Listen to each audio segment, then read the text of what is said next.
Si je te demande de me citer des rappeuses francophones, c'est quoi les noms qui te viennent en tête?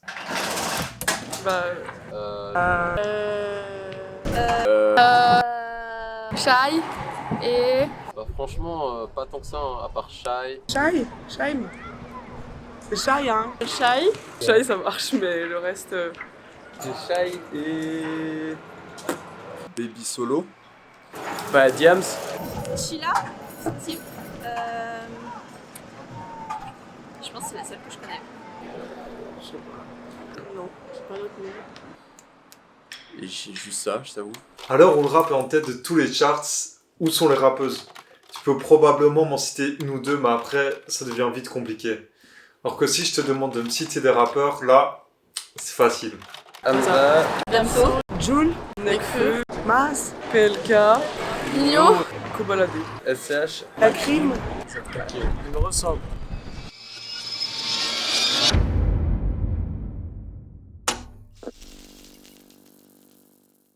2%. 2%, en fait, c'est le nombre de titres rap interprétés par des femmes dans le top 10 000 streaming France en 2023. C'est rien du tout. Le rap laisse très peu de place aux femmes et aux minorités de genre. Du coup, certaines de ces personnes, au lieu de se battre pour cette toute petite place, ont décidé de se mettre ensemble pour prendre plus de place dans le rap. Anticyclone qui déferle sur ta city. Anticyclone qui déferle sur ta city. Non, on a un collectif de slammeureuses, rappeuses, artistes Finta, essentiellement Finta, parce que ça c'est important. Et on... Tu veux peut-être expliquer Finta, c'est toi? Oui, c'est ça. Finta, c'est femmes intersexes, non-binaires, trans, agenres. Donc c'est toutes les personnes qui ne sont pas des hommes cisgenres. Voilà.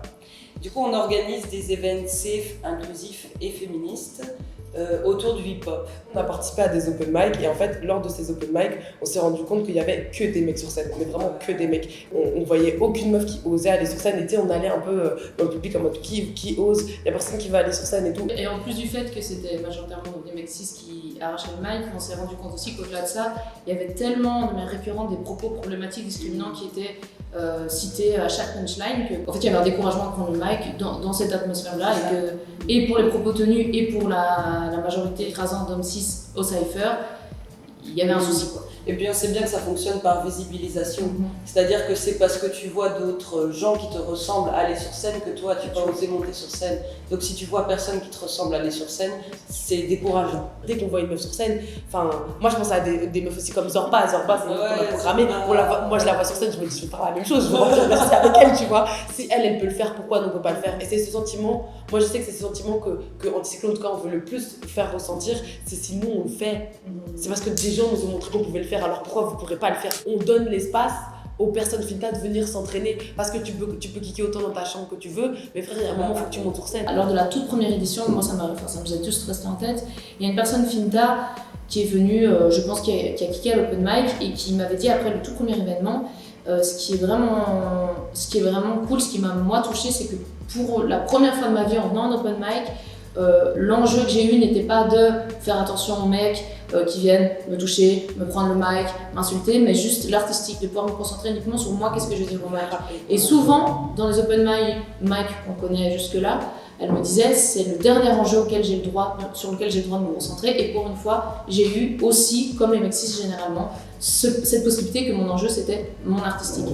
Et c'est vrai que ce jour-là, quand on se l'est partagé entre nous, on s'est dit, en fait, juste avec cette parole-là, c'est hyper important qu'on continue quoi. Parce qu'on n'a pas tout le temps envie d'être une guerrière pour juste prendre un micro et rapper. Ouais, c'est ça. Oui, et puis effectivement, on se soutient sur tous ces enjeux-là qui sont malheureusement autres qu'artistiques pour pouvoir ensemble se concentrer sur l'artistique, mais pour aussi se pousser au-delà d'ensemble, chacun à se légitimiser seul quoi. Donc le collectif nous permet de nous renforcer aussi dans nos carrières ou dans nos travails individuels grâce au collectif quoi. Ouais, c'est clair. Genre on se regarde, on dit ouais, on existe. Et puis il y a cette notion de quand t'es seul, tu remets pas le système en question, tu te remets toi en question. Et donc il y a vraiment ce truc de ouais, il y a un problème, c'est moi le souci, c'est moi le problème du fait que je suis pas rentrée dans les cases et tout. Et en fait quand t'es en collectif et que chacune parle de son histoire personnelle, de sa place, il y a vraiment un truc qui se crée de se dire en fait c'est sociétal. Et je pense que moi Anticyclone, ça m'a permis de me rendre compte que beaucoup de mon mal-être dans mon problème de prendre la place est sociétal, alors qu'avant ça je me serais jamais fait cette réflexion, tu vois.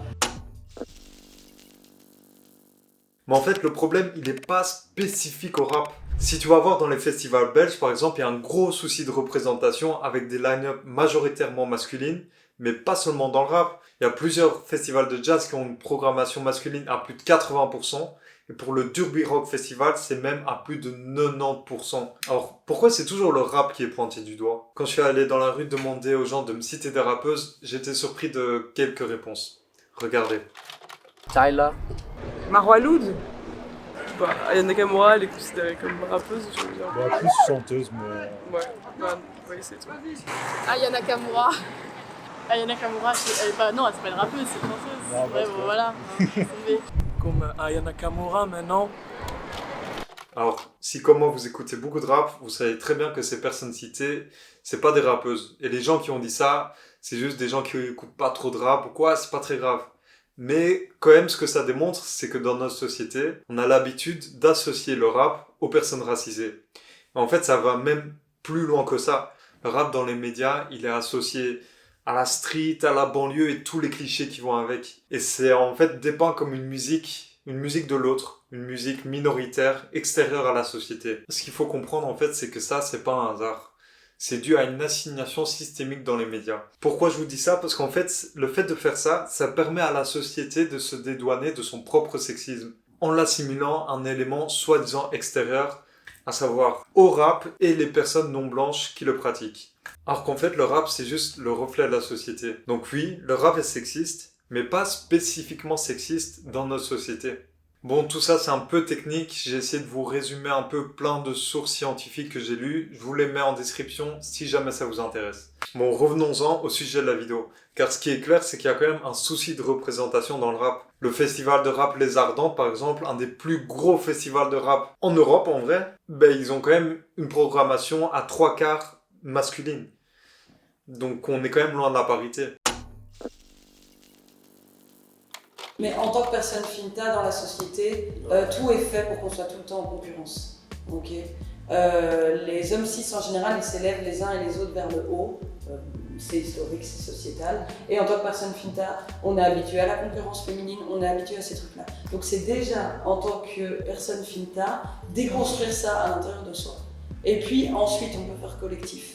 Et arrêter de se mettre en compétition et justement être ensemble. Peut-être que notre collectif va permettre à d'autres gens de réfléchir et du coup ça va faire des effets papillons qui vont faire que petit à petit l'industrie elle change. Je pense qu'il y a plein d'autres personnes finta en ce moment qui sont en train de bosser sur ces causes-là dans le milieu francophone.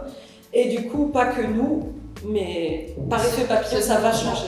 Quand on fait une édition qui a 1 million de personnes, t'es là, mais en fait, les gens veulent voir ça. Ouais. En fait, voir des mecs sur scène, c'est très bien, mais c'est fait depuis les années 80 maintenant. Ouais. Donc c'est toujours les mêmes histoires, c'est souvent les mêmes propos. Déjà, franchement, évoluer en tant que mec rappeur maintenant, actuellement, c'est chaud. Ouais. Tout a déjà été fait, tu vois ce que je veux dire. Donc en tant que des histoires de personnes, d'autres histoires, d'autres narrations, d'autres. C'est ça. Déjà, les gens veulent ça. Les gens veulent ça. Il n'y a que des hommes qui travaillent dans le milieu hip-hop. Donc ça veut dire que trouver une prod, tu veux faire du son, tu veux trouver une prod, tu dois aller voir un mec. Tu connais, en fait, nous, dans nos connaissances, quand on cherchait un DJ, un beatmaker, un producteur et tout, t'as que des noms d'hommes qui viennent dans ta tête parce que tu connais que ça. Parce qu'en fait, on s'est rendu compte à quel point c'était compliqué de trouver des personnes finta dans tous les domaines. Vraiment, c'était un vrai truc, c'est super compliqué. Pendant ces événements, ok, on va kiffer, tout ça, mais c'est aussi le moment de se faire se rencontrer toutes ces personnes-là, parce que souvent on se rend pas compte, mais en fait, à côté de nous, il y a peut-être la plus grande vidéaste du monde, et nous, en fait, on est la plus grande rappeuse, et on veut juste faire un clip, et tu vois, il suffit juste de se retourner et de parler, et c'est comme ça que ça marche. Le 3/4 des collabs, c'est comme ça que ça marche dans des milieux hip-hop, mais où il y a que des hommes, tu vois. Et en fait, c'est ça, c'est de se dire, ok, là maintenant, souvent, ce qui crée une artiste, c'est l'entourage, c'est le fait de se faire des connexions, et Anticyclone permet de faire des connexions. Il y a des personnes finta qui sont rencontrées dans des événements et qui travaillent ensemble. Maintenant, il y a un autre travail qu'on fait beaucoup au-delà de l'événement lui-même, c'est de répondre, ou même de contacter des programmatrices ou des lieux culturels en disant ne restez pas sur la facilité de se dire ah dommage, on engagerait bien personne finta, mais il n'y en a pas. Il y en a, et donc parfois on envoie des listes. Parfois on me contacte en disant oui, tel rappeur, nana, je dis oui, bien sûr.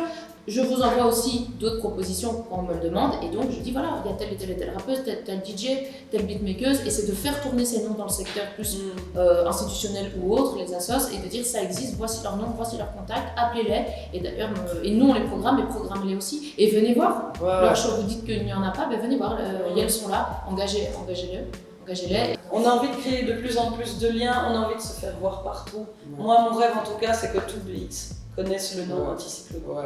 Et si tu veux aller voir des rappeuses, tu sauras où aller. Merci d'avoir regardé cette vidéo. Si t'as aimé, n'hésite pas à liker et à partager. Donne aussi ton avis en commentaire, je répondrai à tout. J'ai basé cette vidéo sur mon mémoire de fin d'études. Si tu veux checker ça, c'est en description, il y a toutes les sources et tout ça. Allez follow Anticyclone sur les réseaux. J'ai aussi fait une petite playlist Spotify avec que des rappeuses Finta. Tu peux checker ça en description. C'est basé sur toutes les rappeuses que vous avez pu me citer. Allez, ciao! Connais-tu le charbon, la chapine, le coulis, la peau chapée, la grosse babine, la tête grainée qu'on adoucit à la vaseline, et le créole et son mélange de mélanine. Connais-tu le morne et la ravine?